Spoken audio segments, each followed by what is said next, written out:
नमस्कार दोस्तों pieces academy में मैं आप सभी लोगों का स्वागत करता हूं। और दोस्तों, हम लोगों का सोशल वर्क का लेक्चर चल रहा था। तो सोशल वर्क के लेक्चर में आज हम लोग पेपर सेकंड के एक टॉपिक को देखेंगे। सबसे पहला टॉपिक यही है, सामाजिक समस्या की अवधारणा, अध्ययन के उपागम। तो इन सारी चीज़ों को आज हम लोग देखेंगे, ठीक है। और दोस्तों, आप लोगों को ये वीडियो अच्छा लगता है तो आप लोग लाइक और शेयर ज़रूर करिए। शेयर आप लोग फेसबुक और व्हाट्सएप ग्रुप जो भी आपके फ़ोन में है उसके माध्यम से कर सकते हैं, जिससे दूसरे लोगों को भी ये फ़ायदा मिल सके, ठीक है। और दोस्तों, जीएस का और सोशल वर्क का आपका व्हाट्सएप ग्रुप चल रहा है, तो जो लोग भी ज्वाइन करना चाहते हैं ज्वाइन कर सकते हैं। ज्वाइनिंग के लिए प्रोसेस है, आप लोग डिस्क्रिप्शन बॉक्स में देख सकते हैं, या तो मेरे नंबर 9140085178 पर मैसेज कर सकते हैं, ठीक है। ये मेरा नंबर है, इस पर आप लोग मैसेज कर सकते हैं, ठीक है। चलिए, आज का जो लेक्चर है उसको देखते हैं। सामाजिक समस्या, ठीक है। देखिए दोस्तों, सामाजिक समस्या क्या होती है कि जैसे जितने भी समाज में समस्याएं उत्पन्न होती हैं, वो एक समाज जो होता है वो एक संस्थागत ढांचे पर आधारित होता है। और मानव क्या है, मानव समाज में रहता है, उससे अंतःक्रिया करता है, तो ये सारी चीज़ें होती हैं, ठीक है। और संस्था के कार्यों में असंतुलन जब होता है, जैसे मान लीजिए समाज में एक संस्थाएं होती हैं। समाज क्या है, जो समाज है तो उसमें मानव एक अंतःक्रिया के द्वारा जब कोई समस्या या असंतुलन की स्थिति उत्पन्न होती है, तो उस असंतुलन की स्थिति से एक समस्या उत्पन्न होती है, ठीक है। तो ध्यान रखिएगा, सामाजिक समस्या क्या होती है, समाज में लोगों के द्वारा जो उनके संस्था के कार्य, इनमें सारी चीज़ों में, अंतःक्रियाओं में जब कोई असंतुलन की स्थिति पैदा होती है तो उससे एक समस्या उत्पन्न होती है, ठीक है। सामाजिक समस्याओं को आप लोग देखेंगे तो समाज में विभिन्न प्रकार की समस्याएं पाई जाती हैं। दहेज हो गया, तलाक हो गया, और बाल विवाह हो गया, ठीक है, छुआछूत हो गया। तो ये बहुत सारी समस्याएं समाज में पाई जाती हैं। अब जैसे सामाजिक समस्याएं और जो अन्य समस्याएं होती हैं, ये एक दूसरे से इंटरलिंक्ड होती हैं। मतलब कहने का मतलब ये है कि ये समस्याएं एक दूसरे से जुड़ी होती है, ठीक है। जैसे एग्जाम्पल के रूप में देख सकते हैं आप लोग कि जैसे बाल श्रम हो गया, घरेलू हिंसा हो गई, दहेज हो गया, बाल विवाह हो गई, ठीक है। तो ये सामाजिक समस्याएं, अब जैसे जो सोशल वर्क का सेकंड टॉपिक है या दूसरा पेपर है जो पूरा का पूरा अप्लाइड है, और इसमें सामाजिक समस्याएं और मुद्दे, इससे संबंधित मुद्दे जितने होते हैं तो वो इसमें आते हैं, ठीक है। और क्या होता है कि जैसे जो सामाजिक समस्याएं जो हैं तो उनकी विशेषताओं को देखते हैं, ठीक है। तो पहले चैप्टर में दोस्तों जो टोटल पेजेस हैं वो 8 पेजेस हैं, तो आज के डेट में हम लोग 4 पेजेस को देखेंगे, ठीक है। तो सामाजिक समस्याओं की समस्याओं, जो सामाजिक समस्याएं हैं, सोशल प्रॉब्लम्स जो होती हैं, उनके विशेषताओं को अब हम लोग देखते हैं। तो सामाजिक समस्या जो है वो एक ऐसी स्थिति है जो समाज के लिए हानिकारक परिणाम प्राप्त होते हैं, ठीक है। समस्याएं जो होती हैं जैसे दहेज है, बाल विवाह है और बाल श्रम है, घरेलू हिंसा है, तो इसके परिणाम हमें प्राप्त होते हैं। और इसके हमेशा समस्याओं के जो रिजल्ट आएगा वो एक निगेटिव रिजल्ट ही होगा। तो ये भी एक बहुत बड़ी समस्या है। सामान्य उत्पत्ति का आधार समान नहीं होता, कि जैसे जो सॉरी समस्या जो उत्पत्ति होती है तो अलग अलग समस्याओं का जो उत्पत्ति का आधार जो होता है वो अलग अलग होता है। कहने का मतलब ये नहीं है कि जो बाल श्रम है या घरेलू हिंसा है तो उसका कारण और दहेज का कारण सेम होगा, नहीं, अलग अलग होगा, ठीक है। तो ये चीज़ें हैं कि जो सामाजिक समस्याएं होती हैं वो प्रत्येक समस्याएं का कारण अलग अलग होता है, ठीक है, डिफरेंट होगा। अभी आगे और अच्छे से हम लोग बात करेंगे, जब समस्याओं में जाएंगे, उनके कारणों को देखेंगे, उनके निवारणों को देखेंगे, तो उन सारी चीज़ों को आज हम लोग देखेंगे, ठीक है। और क्या है कि जैसे सामाजिक समस्याएं अंतर संबंधित होती हैं, कहने का मतलब है कहीं ना कहीं, जैसे मान लीजिए घरेलू हिंसा है, बाल विवाह है, दहेज है, तो ये कहीं ना कहीं विवाह से संबंधित होती हैं, तो ये इंटरलिंक्ड होती हैं, अंतर संबंधित होती हैं, ठीक है। सामाजिक समस्याएं समाज के हर खंड मतलब प्रत्येक सेक्टर पर प्रभाव डालती हैं। कहने का मतलब यही है कि प्रत्येक क्षेत्र पर यह अपना प्रभाव डालती हैं। ठीक है, जो एक दोषपूर्ण सामाजिक परिस्थितियों की वजह से, जैसे जो एक समाज में एक गलत परिस्थितियां जो बन जाती हैं, उनकी वजह से ये समस्याएं उत्पन्न होती हैं, जो सामाजिक समस्याएं कहलाती हैं। ठीक है, सामाजिक समस्याएं जो होती हैं सभी समाजों में पाई जाती हैं, वो चाहे हिंदू समाज हो, मुस्लिम समाज हो या ईसाई समाज हो, किसी भी समाज में, सोसाइटी में जो सामाजिक समस्याएं हैं वो विद्यमान होती हैं, वो पाई जाती हैं। ठीक है, और क्या है कि जैसे सामाजिक समस्याओं, जो सामाजिक समस्या है, सामाजिक समस्या के अध्ययन के उपागम या अप्रोचेस को देखते हैं, तो इनके जो अप्रोच करने का तरीका होता है या उपागम होता है वो कौन कौन से होते हैं। तो सबसे पहला जो है वो है सामाजिक विघटन का सिद्धांत। तो देखिए, समाज में जो समस्याएं हैं उनकी उत्पत्ति किस कारण से होती है। अगर हम सोशल वर्कर हैं, एक सामाजिक जो सामाजिक कार्यकर्ता हैं, तो आपको कौन से सिद्धांतों का पालन करना पड़ेगा। तो सबसे पहले सिद्धांत का अध्ययन करना पड़ता है सामाजिक विघटन का सिद्धांत, कि समाज में जो सामाजिक ढांचा है, जो उसकी आकृति है और जो नेतृत्व करता है। जैसे मान लीजिए एक कोई फैमिली है, हिंदू परिवार की फैमिली है, और उसमें लोगों के जो मानवीय मूल्य हैं और सांस्कृतिक मूल्य, हर तरीके के मूल्यों में गिरावट आ रही है। ठीक है, वहाँ की आकृति और जो प्रकृति है, नेचर जो है वो चेंज हो रहा है। और नेतृत्व करता, कहने का मतलब है पहले बड़े बुजुर्ग नेतृत्व करते थे। ठीक है, नेतृत्व का कार्य करते थे। अब क्या है, चीज़ें ये छोटे लोग अपनाने लगे हैं। ठीक है, तो ये एक सामाजिक समस्याओं को उत्पन्न करते हैं। ठीक है, और क्या है कि जैसे कार्यात्मक ढांचा, दोनों में समन्वय, एकीकरण लाना होता है। ठीक है, और जैसे होता क्या है कि जो एक प्रिंसिपल किसी भी सोसाइटी के लिए, जो समाज चलाने के लिए जो सिद्धांत होते हैं, प्रिंसिपल होते हैं, एक कार्यात्मक ढांचा होता है उस सोसाइटी का, तो उन दोनों में, ठीक है, समन्वय होना बहुत ज़रूरी है। अगर समन्वय होता है तो सहिष्णुता, भाईचारा होगा। अगर इन चीज़ों में समन्वय नहीं आएगा, किन चीज़ों में, जो लोग हैं और सिद्धांत हैं, उनका पालन करने में, और जो कार्यात्मक एक ढांचा है, जिस तरीके से लोगों को कार्य करना है, जो बताया गया है कि आपको समाज में रहना है तो किस तरीके से रहना है, तो उस सिद्धांतों का अगर पालन अच्छी तरीके से, संतुलन, समन्वयीकरण अगर अच्छे से होता है, तो समाज में सहिष्णुता, भाईचारा, ये सारी चीज़ें पाई जाएंगी। ठीक है, नहीं तो क्या है, ये दोनों समाज को नकारात्मक रूप से प्रभावित करेंगे, तो ये भी एक समस्याएं उत्पन्न होती हैं।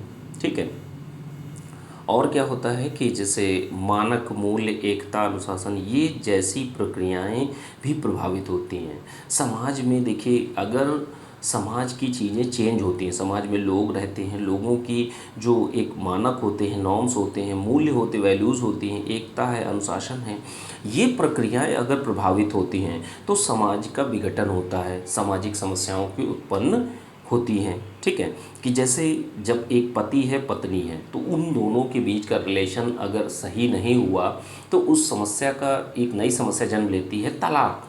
दोनों के बीच में तलाक होगा, घरेलू हिंसा होगी, ये सारी चीज़ें होती हैं। ठीक है, माता पिता, जैसे माता पिता और बच्चों के संबंध, तो माता पिता बच्चों के संबंध में अगर कोई समस्या या दोनों के बीच में व्यवहार, जो क्रियात्मक ढांचा है, जिस तरीके से एक अच्छी फैमिली चलनी चाहिए, तो वो अगर नहीं चलती है तो बच्चे क्या करते हैं, बच्चे घर से भाग जाते हैं। ठीक है, और अन्य जगहों पर जो बाल श्रम है, बाल श्रम के रूप में कार्य करते हैं, अपनी जीवन आजीविका को सॉरी चलाते हैं। ठीक है, तो ये सारी चीज़ें होती हैं, तो ये आपका एक सामाजिक ढांचे के रूप में दिखाई पड़ता है। दूसरा क्या है, दूसरा पॉइंट है सांस्कृतिक विलंबना उपागम। तो ये क्या चीज़ है, जैसे संस्कृति के कुछ भागों में दूसरे संबंधित भागों की अपेक्षा तीव्र गति से परिवर्तन जो होते हैं वो चीज़ें होती हैं। तो सांस्कृतिक विलंबना का क्या मतलब है कि हम पिछली जो चीज़ें हैं हमारे समाज के, हम उनसे जुड़े हुए हैं, लेकिन अब वर्तमान का समाज बहुत ज़्यादा जो पश्चिमी सभ्यता है उससे बहुत ज़्यादा जुड़ रहा है, उससे जुड़ाव रख रहा है, तो ऐसे में क्या होगा, कुछ लोग आगे आने वाली सभ्यता से बिलोंग कर रहे हैं, कुछ लोग पीछे आने वाली संस्कृति से बिलोंग कर रहे हैं। तो ये जो एक विरोधाभास उत्पन्न होता है, तो ये क्या करता है, ये किसके कारण होता है, हमारे यहाँ जो विज्ञान और प्रौद्योगिकी है, जो सूचना प्रौद्योगिकी है, तो उसका चीज़ें, उसकी वजह से ये चीज़ें परिवर्तित होती हैं। ठीक है, और एक साल जो सांस्कृतिक विलंबना होती है, ठीक है, तो ये चीज़ हमारे यहाँ समाजों में देखने को मिलती है, और ये समाजों में परिवर्तन बड़ी तेज़ी से दिखाई देते हैं। ठीक है, तो ये चीज़ें होती हैं, तो ये एक सांस्कृतिक अप्रोच देखी जाती है। अगले पॉइंट कौन सा है, अगला पॉइंट है आपका मूल्य संघर्ष उपागम। तो देखिए, जहाँ पर मूल्यों में संघर्ष हो, ठीक है, जैसे हम देखते हैं कि किसी व्यक्ति के या समाज के दूसरे समाज या व्यक्तियों के बीच में जब मूल्य संघर्ष होते हैं, मूल्य विशिष्ट कार्यों और लक्ष्यों को आंकने के मापदंड होते हैं। ध्यान रखिएगा, वैल्यूज क्या होती हैं, वैल्यूज वो होती हैं जो व्यक्ति के विशिष्ट कार्य और लक्ष्यों को आंकने में मानदंड मानी जाती हैं, कि जैसे व्यक्ति अच्छा कार्य करेगा या बुरा कार्य करेगा, व्यवहार के मानदंड का कार्य करते हैं। ठीक है, व्यवहार के मानदंडों का कार्य करते हैं। इसका क्या अर्थ है, इसका अर्थ यही है कि जो आपका व्यवहार है वो मानदंडों के अनुरूप होना चाहिए। वो तभी होगा जब मूल्य संघर्ष, जब जो आपकी वैल्यूज़ हैं वो अच्छे से आप उनको अपनाते हैं। अगर नहीं होगा तो वो चीज़ें व्यवहार में भी नहीं आ पाएंगी, और मानदंडों के अनुसार आप अपने कार्यों को भी नहीं कर पाएंगे। जैसे समानता है, न्याय है, स्वतंत्रता है, समझौता, तो बलिदान है, ये क्या चीज़ें हैं, ये हमारे समाज के मूल्य हैं।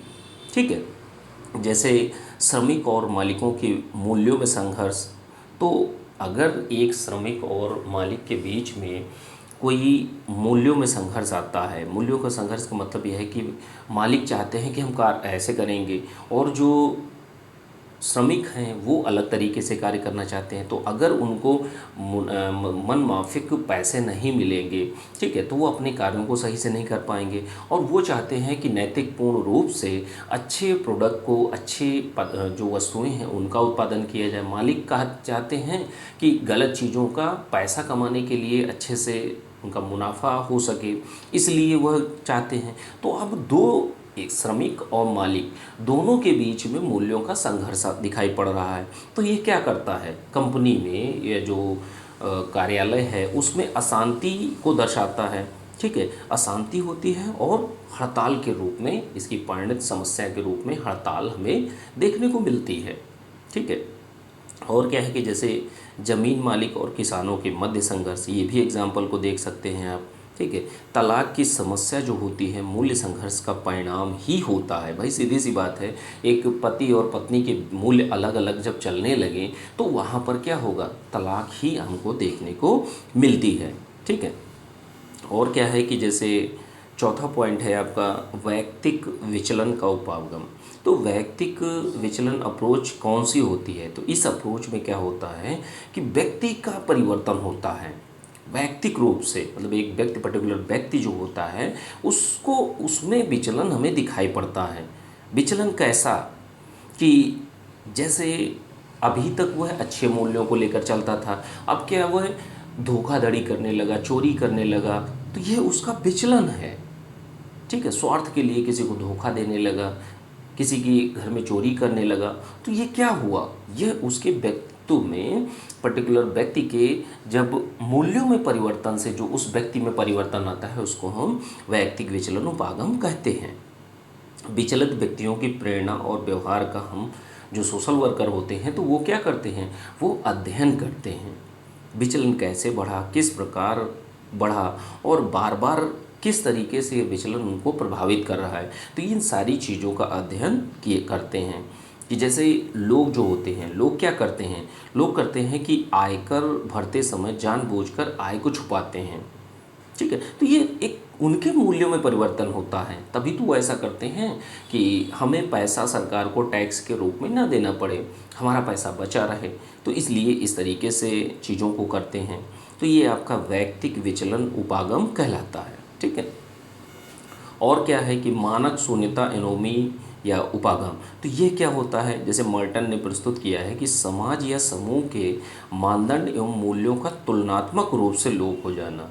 ठीक है, कि समाज में जैसे जो एक मूल्य हैं, ठीक है, या नॉर्म्स हैं, मानदंड हैं, तो उन मानदंड एक क्रमशः उन चीज़ों का विघटन हो जाए, लोप हो जाए। ठीक है, कि जैसे लोग गलत ही करने लगें, लोग बहुत ज़्यादा ड्रिंक करने लगते हैं, मद्यपान करने लगते हैं, और या सिगरेट पीने लगते हैं, या बहुत ज़्यादा अतिशय में भ्रष्टाचार करने लगते हैं, तो ये मानक शून्यता की स्थिति कहलाती है। ऐसी स्थिति जहाँ पर व्यक्ति को एहसास ही नहीं होता और एक बहुत बुरी स्थिति में वह पहुँच जाता है। ठीक है, अब आप भ्रष्टाचार कर रहे हैं, एक मतलब मानक को बिल्कुल मान ही नहीं रहे, मानक को आपने ताक पर रख दिया है, बिल्कुल साइड कर दिया है कि अब मुझे कुछ नहीं मानना। ठीक है, तो यहाँ पर बात यही आती है, जो मानक शून्यता का अर्थ यही है कि व्यक्तियों, समाज और सभी चीज़ों में मानकों को देखा जाता है कि मानक कितनी मात्रा में है। ठीक है, तो जहाँ पर मानक शून्य हो जाए, किसी को सिर्फ मानक, मूल्य और नॉर्म्स, इन सारी चीज़ों से कोई फ़र्क नहीं पड़ता, वह जो कार्य कर रहा है वही सही है। वो चोरी कर रहा है, वो सिगरेट पी रहा है, वो ड्रिंक कर रहा है, मद्यपान कर रहा है, तो उसको सही है उसके अनुसार। ठीक है, तो यह आपका मानक शून्यता अप्रोच या उपागम कहलाता है। ठीक है, अब समाज कार्य में समस्याओं, जो सामाजिक समस्याएं होती हैं, तो उनके प्रकारों को अब हम लोग देखते हैं। ठीक है, समाज कार्य में जैसे जो सामाजिक समस्याएं होती हैं, तो उनके प्रकारों में सबसे पहली जो समस्या होती है वो है आर्थिक समस्याएं। आर्थिक समस्याओं में आप लोग सब अच्छी तरीके से जानते हैं, जैसे गरीबी है, बेरोजगारी है, ये हमें बिल्कुल प्रत्यक्षतः दिखाई पड़ती है। ठीक है, दूसरा पॉइंट क्या है, सांस्कृतिक कारणों में। तो सांस्कृतिक कारणों में क्या है, हमारे संबंधों में जब विचलन होता है, मूल्यों में विचलन होता है, तो तलाक है, बाल अपराध है, ये सारी चीज़ें हमें दिखाई देती हैं। तीसरे प्रकार की समस्याएं कौन सी होती हैं, जैविक समस्याएं होती हैं। तो जैविक समस्याओं में संक्रामक रोग लगता है। ठीक है, आहार विषाक्तता होती है। और मनोवैज्ञानिक समस्या में क्या होता है कि व्यक्ति के अंदर मनोवैज्ञानिक समस्याएं किसी भी प्रकार की हो सकती हैं। ठीक है, थोड़ा सा हल्का फुल्का एंग्जाइटी हो सकती है, या बहुत बुरी तरीके से एक बीमार व्यक्ति भी हो सकता है, मानसिक रूप से विक्षिप्त व्यक्ति भी हो सकता है। तो समस्याएं समाज में बहुत सारे प्रकार की पाई जाती हैं। अब इसके बाद में जो एक चीज़ आती है, समाज कार्य हस्तक्षेप। तो देखिए, समाज कार्य हस्तक्षेप सामाजिक समस्याओं के लिए ही होता है। ठीक है, अब इस टॉपिक को अब हम लोग अगले वाले लेक्चर में कंप्लीट करेंगे। ठीक है, बाकी दो जैसे 4 पेजेस को हम लोगों ने देख लिया, 4 पेजेस करके हम लोग 2 लेक्चर में इसको कंप्लीट कर लेंगे। ठीक है, और अब थोड़ा सा जल्दी जल्दी भी लेक्चर आएंगे। ठीक है, और दोस्तों जीएस का और सोशल वर्क का व्हाट्सएप ग्रुप भी चल रहा है, तो जो लोग भी ज्वाइन करना चाहते हैं ज्वाइन कर सकते हैं, डिस्क्रिप्शन बॉक्स में डिटेल पड़ी हुई है। ठीक है, चलिए ठीक है, थैंक यू देखने के लिए।